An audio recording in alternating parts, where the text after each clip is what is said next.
starting something new, it's always helpful to have a good arrangement of materials and to understand what the materials are. In this lesson, we'll cover choosing the right materials and setting up your space to improve your experience and the quality of your artwork.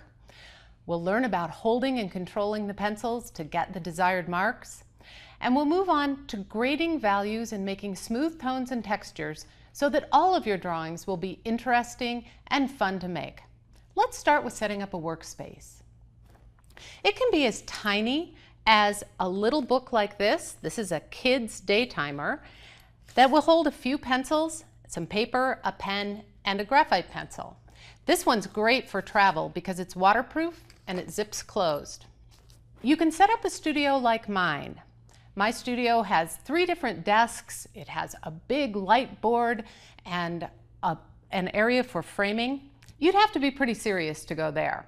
You can make this as small as something you could put on a card table or on a corner of your kitchen table. The first thing we'll need is a good surface to draw on.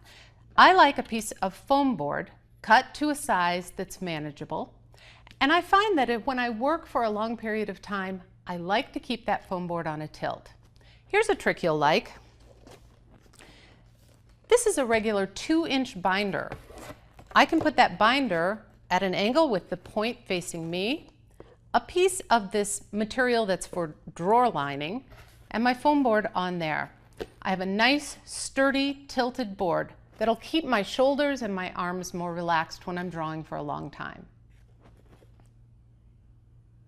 The other important aspect of your workspace is the lighting.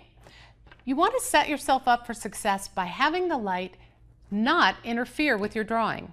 If you're right-handed like me, you'll have the light at the left-hand side so that you're always drawing in the lightest part of the space, not in your own shadow. If you're left-handed, you'll move the light to the other side where you can also draw in the light. That's all you really need for a successful workspace. So let's take a look at the materials we'll be using. The key materials for drawing with colored pencils are colored pencils and something to draw on. This set of colored pencils belonged to my grandfather, who taught me to draw. He was a bridge engineer in Oklahoma in the 1930s. We think of colored pencils as a new medium, but really the first ones were made in 1917. This set of colored pencils were mine in elementary school. Anybody remember those? We loved them, but the red really wasn't red. The blue was really kind of pale blue. They were much more binder than pigment. Let me explain to you what that means. Colored pencils come in lots of different types and lots of different grades. I'd like to show you a few varieties so you get an idea of the range of colored pencils that are on the market. When you see something like this, and it might have a name like Scholar or Student, what you know you're getting is a pencil with less pigment and more binder. How that translates for us is in the way that they lay down on the paper. These pencils will be kind of pale. You won't see a lot of bright color compared with other pencils that are for artists. This is a Prismacolor wax pencil, and with the same pressure, you can see I get a lot more result. It's more pigment than binder. The pencils we'll be using are oil-based pencils. Oil-based pencils are made with mineral oil, not petroleum oil. They have similar qualities to the wax-based pencils, but a more refined laydown, and they blend colors beautifully. The last kind of colored pencil is a water-soluble pencil. A water-soluble pencil is just a dry pencil as long as you use it dry. And we can mix all of these different kinds of pencils together. They have an added advantage though. If you dampen a water-soluble pencil, it turns into watercolor. It's interesting and fun to use these in conjunction with dry colored pencils, but not necessary.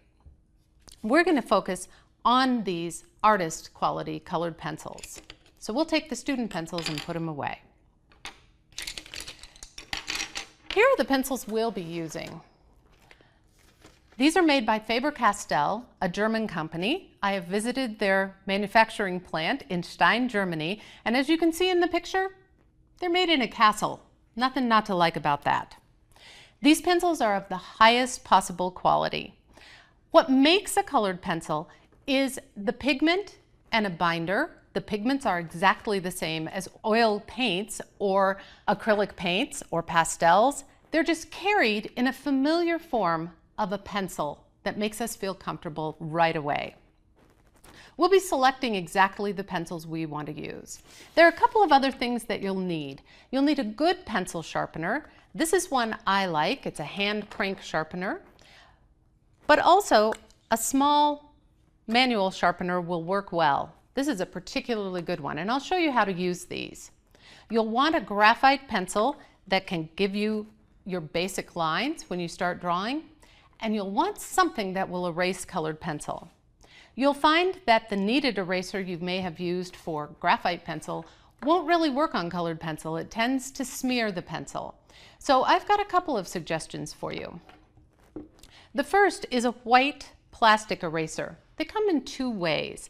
This one is in a brick and this one's in a pen shape. You'll find that it will lift off a fair amount of the colored pencil. But colored pencil goes down in layers, and it comes up in layers too.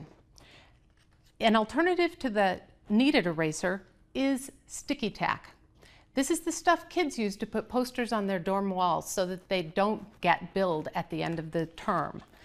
A couple of brands I like are Blue Tack and Simply Tacky.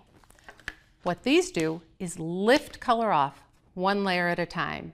You can see the color coming up.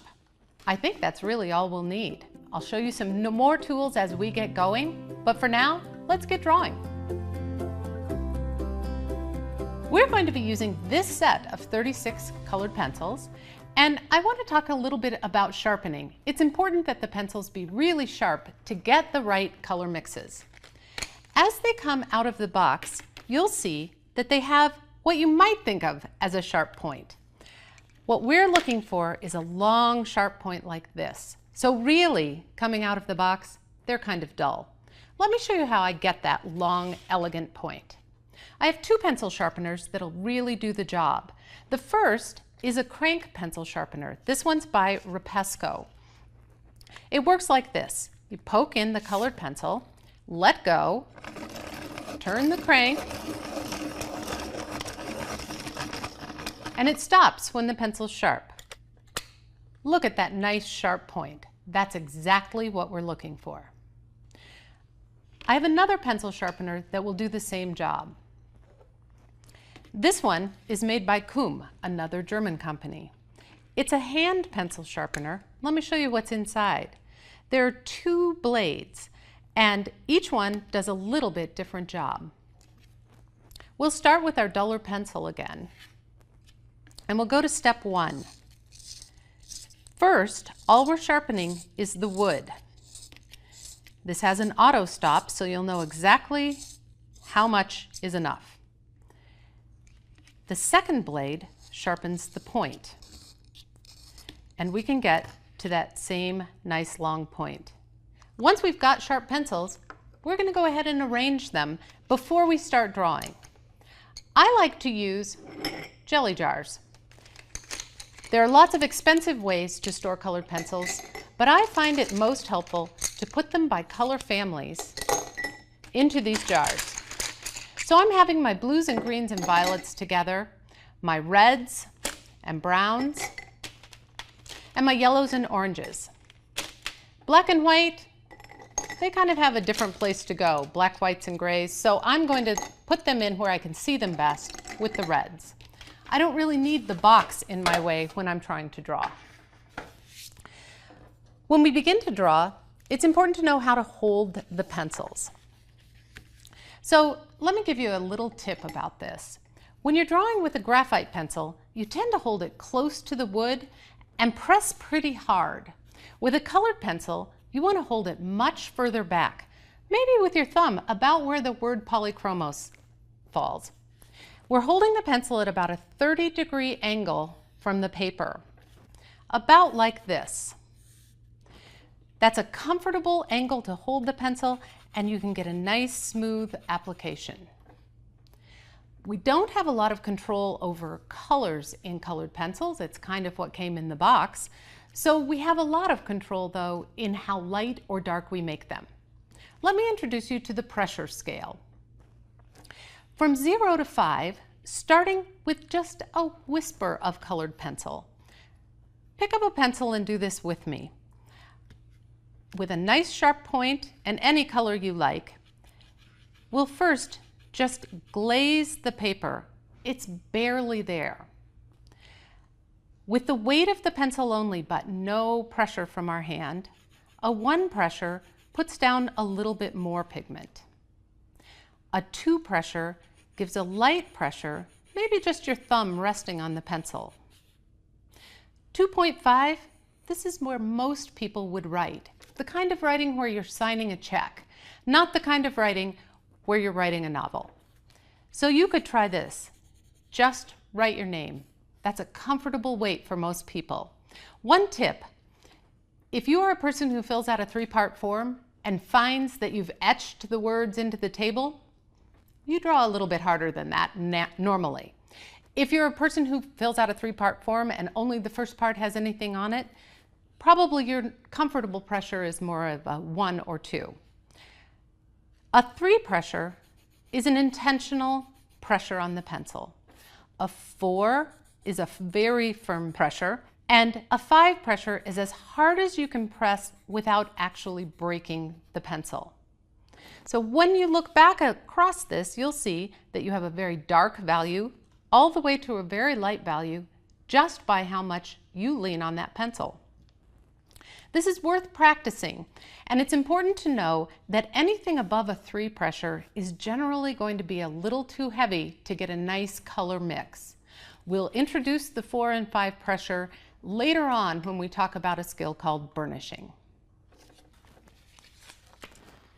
In addition to the pressure that you use, the paper you use is an important feature of your drawing. We were just working on copy paper, which is not going to be of a high enough quality for your fine art work. I recommend trying different kinds of paper. I've got one here that has a lot of texture. When I work on this paper, the texture tends to override the work that I am doing. And all of those little wells of color that you see through have to do with how deep the tooth of the paper is. If I were to magnify this paper and turn it sideways, it would look like this. My sharp pencil will get down into most of those wells. A dull pencil will just ride across the top, and we're seeing all these little wells in the paper. Don't fight your materials. It's not worth it. This is a watercolor paper, and it has a lovely tooth for colored pencil. You'll see a little bit of texture as you draw, but it's very easy to fill it in with just a few light layers. For this class, we're going to be using a paper called Bristol Vellum. It has a little bit of texture, enough to hold the colored pencil, but it's a little bit smoother than either of those papers. I think you'll like it. Let's practice how we lay down the colored pencil. I've got some samples over here on the left. Let me show you on the right how we achieve this. To get a smooth, even coverage, you kind of have 2 good choices. One is to treat your pencil like a brush. Again, you can see I'm holding it at that 30-degree angle. I'm about halfway back on the pencil, and I'm just going one direction. Let me slow it down so you can see what I'm doing. This actually works better the faster that I go, and I can get a pretty even, smooth coverage without a lot of extra effort. Don't worry about going outside of the lines. We'll work on that later. If it's uncomfortable to you to pick up the pencil each time, you might like this one. This is a long, smooth ellipse that when I tighten it up, will have almost that same smooth look. I'm never lifting the pencil. In this case, I'm just making these long ovals. I'll give you a third choice, but I'll warn you, it's really slow. If I make that ellipse really tiny, and make overlapping ellipses, I'll always get a smooth texture, but I like to finish a drawing before my next birthday, so I don't use that one too much. Let's practice working from dark to light just by varying the pressure. We'll start with about a 3 or 4 pressure. I'm going to use my most comfortable stroke, which is this brush stroke. I'm leaning on the pencil, adding some weight, which gives me a dark pressure, and gradually lightening up. You'll notice I move down the pencil toward the end, which loosens my stroke and lightens it. So I can get a whole value scale ending with the 0. I was 5 at this end and 0 over here. You always have that kind of control over your pencils. Let me show you another stroke. We can get almost a 3-dimensional look of shading by starting light and gradually increasing the pressure to a darker level, and then lightening up again. Now I've left some blanks in this so you can see what happens when your strokes aren't close together. Never worry about that. You can go back with a slightly lighter pencil stroke and they'll all fill in perfectly.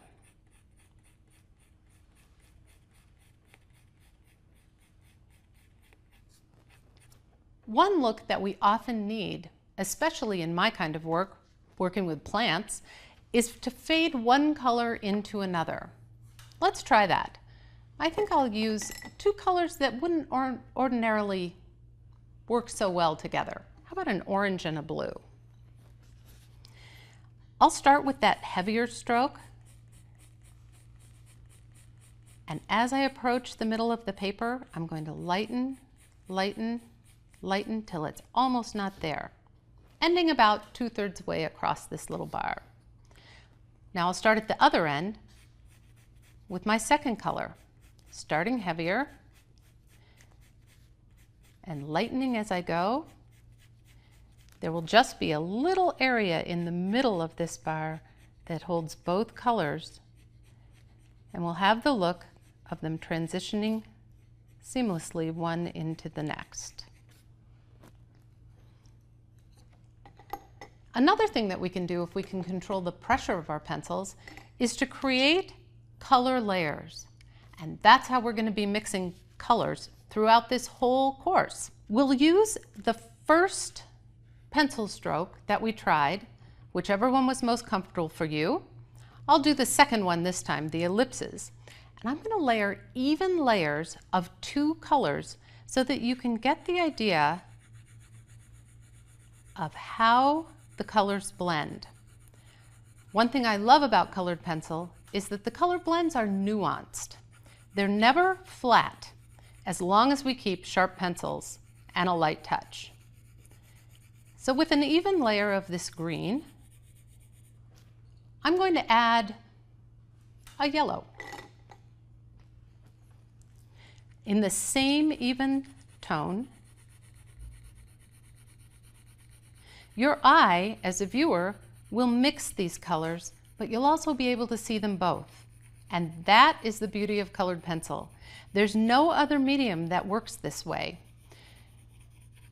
where you can see one color and the other, and then a third color that is neither the first nor the second.